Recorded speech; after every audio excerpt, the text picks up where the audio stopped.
Aujourd'hui, je vais te parler de 10 actions à surveiller de près à partir de maintenant. Et je vais te donner les avantages et les risques de chacune pour que tu puisses te faire ton propre avis. Moi c'est Michael Wolf, bienvenue ou re-bienvenue sur ma chaîne et comme vous le savez, j'aime pas les introductions trop longues. Alors on commence dès maintenant avec la première action de la liste. J'ai nommé Meta. Donc ça englobe tout ce qui est Facebook, Instagram, le Metaverse, l'intelligence artificielle, etc. Est-ce que j'ai besoin de t'expliquer davantage pourquoi l'action Meta est intéressante? Les points forts sont clairs, c'est un géant de la publicité et même après des années de controverses, la société continue quand même d'avoir énormément de revenus. L'intelligence artificielle et leurs projets dans le Metaverse offrent aussi un potentiel de croissance important si ces marchés se développent comme prévu. Les risques, l'action reste quand même volatile. Mais pour ceux qui acceptent de prendre un peu de risque pour un potentiel de rebond, Meta peut être une action très intéressante. C'est pas pour rien que cette action comble présentement 2,53% du S&P 500. Par contre, pour ceux qui aiment les dividendes, l'action offre seulement 0,34%. Donc, c'est pas avec les dividendes que tu vas t'enrichir. Également, Meta est une action purement américaine. Donc, si tu en achètes, ça va être en USD. Et qui dit action américaine, dit frais de transaction. Et dans cette vidéo, je t'avertis, il y a seulement 2 des actions de la liste qui va être en devise canadienne. Et je te défie de faire pause sur la vidéo puis de m'écrire en commentaire c'est quoi à ton avis les 2 actions canadiennes de la liste. Avant de parler de la deuxième action sur la liste, merci à investing.com d'avoir commandité cette vidéo. Sur investing.com, tu peux utiliser Investing Pro. C'est un outil qui peut t'aider concrètement à trouver des bonnes actions. Par exemple, il y a ProPick IA. C'est un outil qui met à jour en continu une sélection d'actions basées sur différents modèles d'analyse. Par exemple, ici on peut voir les listes du moment, dont celle-ci qui est une liste de 20 actions qui ont battu le TSX depuis les 10 dernières années. Chaque action vient aussi avec un petit résumé de pourquoi elle apparaît dans la stratégie. Ensuite, la nouveauté importante, c'est l'analyse technique automatisée. Quand on va sur la fiche d'une action, on peut générer une analyse où l'intelligence artificielle combine plusieurs horizons de temps, différents indicateurs techniques, ainsi que les configurations graphiques. Je vous montre à l'écran aussi plusieurs autres fonctions dont Warren AI à qui tu peux poser toutes sortes de questions en lien avec l'action. Tu peux également demander à l'intelligence artificielle d'analyser un graphique sur une période de temps. Pour le Black Friday, Investing Pro est à 60% de rabais, leur plus bas prix de l'année. Et le lien dans la description ajoute un 15% supplémentaire. Toutes les informations se trouvent dans la description. Merci encore à investing.com d'avoir commandité cette vidéo. De retour au sujet principal. Poursuivons.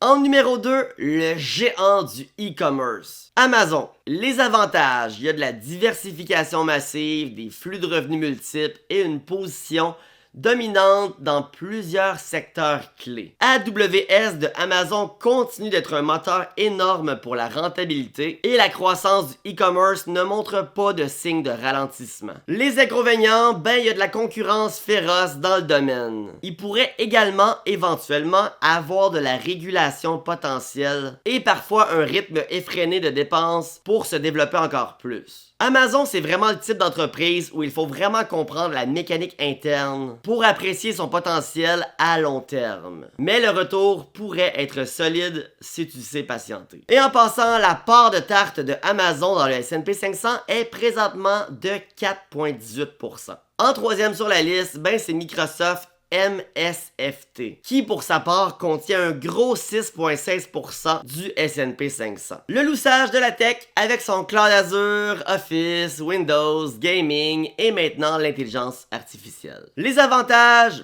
évidemment, la diversification, le cash flow énorme, la stabilité et la croissance continue. Microsoft sait comment générer des profits tout en investissant intelligemment dans l'avenir. Les risques, tant qu'à eux, ben l'action est déjà assez haute. Donc le potentiel de gain rapide est limité. Et certains pourraient la trouver moins excitante que par exemple Tesla ou Nvidia. Néanmoins, pour ceux qui veulent un pilier stable dans leur portefeuille tech, ben Microsoft est un incontournable. Et parlant de Nvidia, ça tombe bien, c'est le 4e sur la liste. Quand on parle de Nvidia, on parle de l'intelligence artificielle, de gaming, de centre de data, puis plein d'autres affaires. Les avantages, ben c'est le leader incontesté sur le marché des GPU. Sinon, ben adoption massive dans les data centers et l'intelligence artificielle. Et ils ont une croissance solide comme on peut le voir sur ce graphique.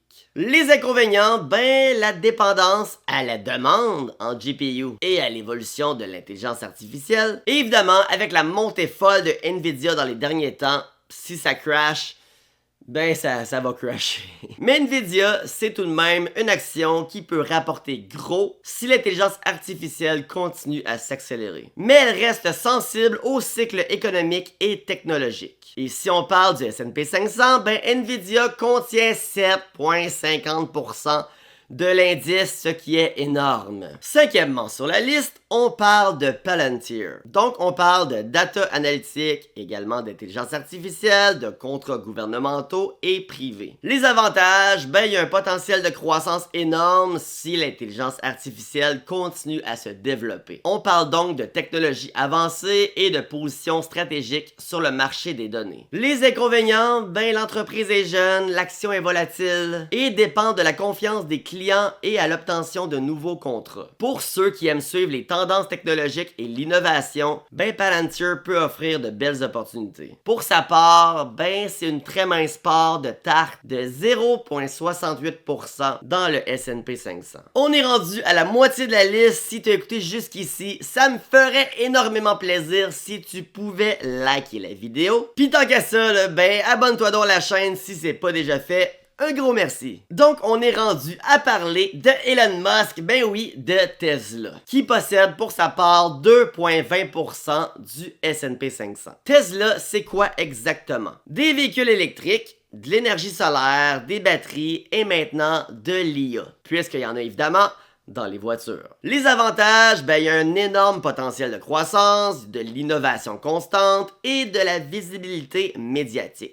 Les inconvénients, ben c'est pas un secret, comme on a pu voir dans le passé, il y a beaucoup de volatilité dans l'action. Disons que Elon Musk fait souvent du drama sur les réseaux sociaux, puis ben oui, ben ça affecte l'action. Elon, là, c'est pas la personne la plus facile à prédire, là. Tesla, ben c'est une action pour ceux qui ont le cœur solide et veulent un potentiel de gain élevé. Mais il faut être prêt à voir l'action fluctuer fortement. Ensuite, ben on a Walmart, un géant mondial. Les avantages, ben présence massive aux États-Unis et à l'international. Une diversification des revenus entre magasins physiques, e-commerce et services financiers. En gros, ben des revenus solides et stables. En période économique incertaine, Walmart profite du fait que les consommateurs continuent d'acheter des produits essentiels. Les inconvénients, ben il y a des marges relativement faibles dans certains segments. Ils ont de la forte concurrence avec Amazon et d'autres compagnies. Et ben ils dépendent du pouvoir d'achat des consommateurs. Mais pour ceux qui cherchent une action solide, capable de résister aux turbulences économiques, tout en offrant une croissance régulière, Walmart est une valeur à surveiller de près. Hop, j'allais presque oublier, Walmart fait également partie du S&P 500 avec un respectable 1,35%. J'ai fait une vidéo dernièrement sur la prochaine compagnie et c'est la première compagnie canadienne de la liste. J'ai nommé Dollarama. Ben oui, un classique canadien. Des magasins avec un modèle simple et efficace. Les avantages, ben il y a des revenus constants, une croissance stable et c'est un modèle d'affaires résilient en période économique instable. Dollarama ne fait évidemment pas partie du S&P 500, mais ça reste tout de même une de mes compagnies favorites de la liste. On trouve plein de belles trouvailles au Dollarama. Non mais sérieusement, c'est vrai, là, j'achète plein d'affaires là-bas. Là. Quand je t'ai demandé plus tôt dans la vidéo d'écrire en commentaire les deux compagnies canadiennes que j'allais nommer dans cette liste, si tu avais dit Dollarama et la Banque royale du Canada. Ben félicitations! Parce qu'en 9e dans la liste, c'est effectivement l'action RY.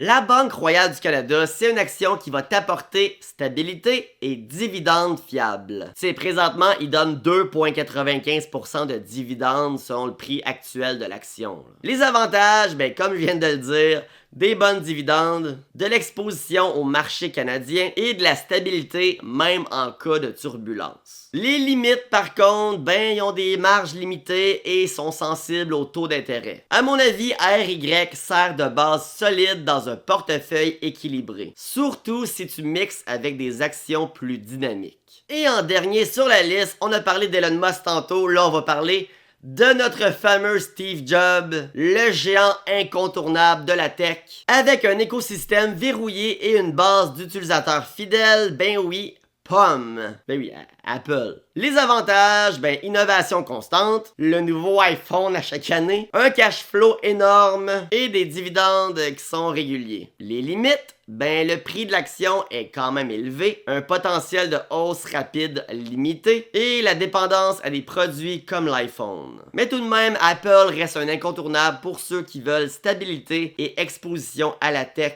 avec un peu moins de risques que d'autres actions plus volatiles. Et la part de tarte de Apple dans le S&P 500 est présentement à 6,65%, ce qui est beaucoup. Alors voilà, 10 actions à surveiller pour 2026. Chacune a son potentiel et ses risques. L'idée, c'est pas d'acheter toutes ces actions-là d'un coup, mais de les suivre et de comprendre leurs mécanismes. Donc cette vidéo, je l'ai fait pour ceux qui me disent que je parle pas souvent d'actions individuelles. Ben en v'là 10 actions individuelles. Bon ben t'as écouté jusqu'ici, j'espère que t'as liké la vidéo, que t'es abonné à la chaîne, on approche les 15 000 abonnés. Et je te mets à l'écran 2 vidéos, dont celle que je te parle des rendements de Dollarama, puisqu'ils ont eu des rendements vraiment incroyables dans les dernières années. Et également une simulation de si t'avais investi dans Tesla, tu aurais combien aujourd'hui? Sur ce, ben je vous souhaite à tous et toutes une excellente fin de journée!